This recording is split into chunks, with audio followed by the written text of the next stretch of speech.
आज हम संविधान सभा और संविधान निर्माण के बारे में कुछ इम्पोर्टेंट फैक्ट पढ़ेंगे जिससे आपके क्वेश्चन आते ही आते हैं। आप लोग जानते हैं सन 1895 में बाल गंगाधर तिलक जी द्वारा प्रथम बार संविधान सभा की मांग रखी गई। फिर आ जाता है 1934, उसमें एम.एन. रॉय ने संविधान सभा का प्रस्ताव रखा। 1938 में जवाहरलाल नेहरू ने वयस्क मताधिकार का आधार की बात की। 24 मार्च 1946 को कैबिनेट मिशन भारत आया। भारतीय संविधान सभा के लिए चुनाव जुलाई 1946 में हुए। कैबिनेट मिशन योजना 1946 के तहत इन चुनावों का आयोजन किया गया था। संविधान सभा के सदस्यों का चुनाव प्रांतीय विधानसभाओं के सदस्यों द्वारा आनुपातिक प्रतिनिधित्व की एकल संक्रमणी मत पद्धति के द्वारा किया गया था। 6 दिसंबर 1946 को संविधान सभा का गठन हुआ और 9 दिसंबर 1946 को पहली बैठक हुई, लेकिन कहीं कहीं 9 दिसंबर को भी संविधान सभा का गठन बोला जाता है, जबकि संविधान सभा का गठन 6 दिसंबर 1946 के हुआ और कैबिनेट मिशन के तहत हुआ था। संविधान सभा के कुल सदस्यों की बात करें तो उसमें 389 सदस्य थे। क्योंकि उस समय जो है कि भारत आज़ाद नहीं हुआ था, तो जो मुस्लिम लीग थे और जो है कांग्रेस और सारे लोग सबको मिला के 389 सदस्य थे, जो देश की कुल जनसंख्या के आधार पर थी और 10 लाख के लोगों पर एक सीट थी संविधान सभा में। अगर उसके हिसाब से आप देख लें तो 10 लाख पे एक सीट, तो 389 लोगों पे सीटों पे कितने लोग होंगे उस समय जनसंख्या आप पता कर सकते हैं। इसमें 292 सीट ब्रिटिश प्रांतों से, 93 देसी रियासतों से और 4 कमिश्नरी क्षेत्रों जैसे दिल्ली, अजमेर, मेवाड़, कुर्ग, ब्रिटिश बलूचिस्तान यहाँ से सदस्य चुने गए थे। संविधान सभा में जो महिलाओं की संख्या थी वह थी 15। अक्सर पूछा जाता है संविधान सभा में महिलाओं की संख्या कितनी थी, तो सीधा सीधा जो है 15 आप जो है बताइए।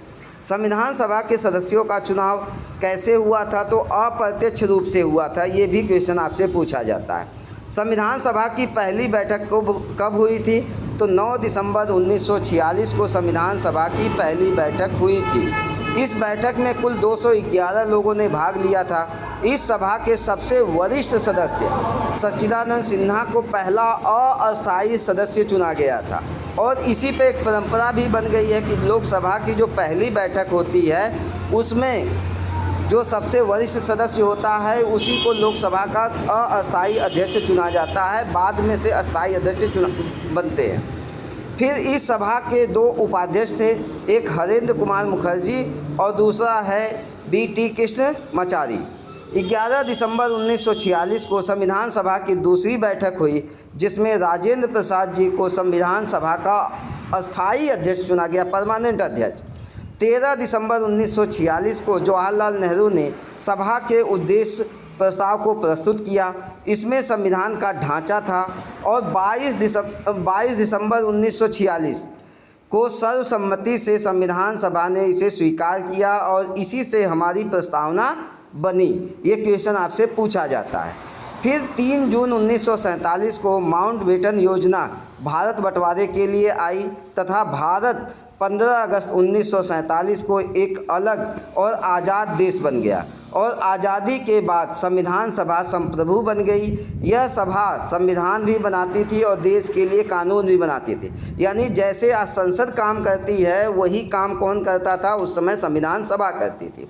जब संविधान सभा संविधान बनाती थी तो अध्यक्षता डॉक्टर राजेंद्र प्रसाद करते थे और जब संविधान सभा कानून बनाती थी यानी विधायिका के रूप में काम करती थी तो उस समय अध्यक्षता G.B. मावलंकर जी करते थे। इस प्रकार 2 साल 11 महीने और 18 दिन में 26 नवंबर 1949 को हमारा संविधान बनकर तैयार हुआ तथा इस संविधान पर 284 लोगों ने हस्ताक्षर किया। अब आप देखेंगे 389 सदस्य थे, लेकिन इस समय जो है कि जब हमारा संविधान बनकर तैयार हुआ तो कितने लोगों ने हस्ताक्षर किया, 284 लोगों ने। संविधान को बनने में कुल 11 बैठकें हुई थी तथा 12वीं बैठक 24 जनवरी 1950 को हुई। हालांकि इसमें संविधान निर्माण का कार्य नहीं हुआ था, लेकिन देश के प्रथम राष्ट्रपति डॉक्टर राजेंद्र प्रसाद को चुना गया और राष्ट्रगीत तथा राष्ट्रगान को इसी दिन यानी 24 जनवरी 1950 को अपनाया गया। 26 जनवरी 1950 को हमारे देश का संविधान लागू कर दिया गया और संविधान बनाने के लिए कुल 60 लाख रुपया उस समय खर्च हुआ था। संविधान पर कुल 7,635 संशोधन प्रस्ताव आए थे, जिनमें से 2,473 अपनाए गए। हमारे संविधान के निर्माताओं जनक या पिता डॉक्टर भीमराव अंबेडकर को कहा जाता है, लेकिन संविधान का सुलेखन कार्य यानी राइटिंग का कार्य प्रेम बिहारी नारायण रायजादा ने किया था और संविधान के हर पन्ने पर इनका नाम है। किसका? प्रेम बिहारी नारायण रायजादा का। जबकि जो है संविधान का पिता डॉक्टर भीमराव अंबेडकर को कहा जाता है। संविधान की मूल कृति अंग्रेजी भाषा में लिखी गई थी।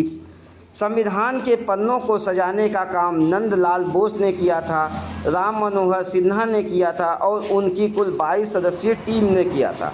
संविधान सभा में हिंदी को राजभाषा बनाने का प्रस्ताव गोपाल स्वामी अयंगर ने रखा था।